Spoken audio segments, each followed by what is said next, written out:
How's it going, everyone? I'm Andrew with SpeedTech Lights, and today we'll be going over our Flash Carbine 140. Now this unit is a work light and warning light in one. And when you get your light out of the box, you'll have your unit go into your cables here. Now on your cable harness, you'll have your black ground, your red power cable for your center spotlights, and your yellow power cable for your side warning lights. And you can run your work light mode and your warning light mode independently, or you can run them together as well, depending on how you hook up your unit. And then finally, you'll see that you get your included brackets here that I went ahead and pre-attached. So let's go ahead and turn this unit on and go over the features. So I went ahead and brought a red, blue, and an amber color model here for example.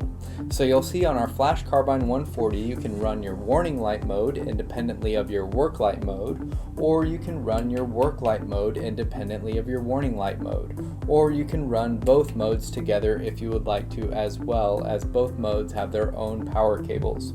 And when it comes to your warning mode, you will have one flash pattern programmed in your unit. So that covers our Flash Carbine 140. If you have any questions, give us a call or shoot us an email. We'll talk to you soon. Thanks.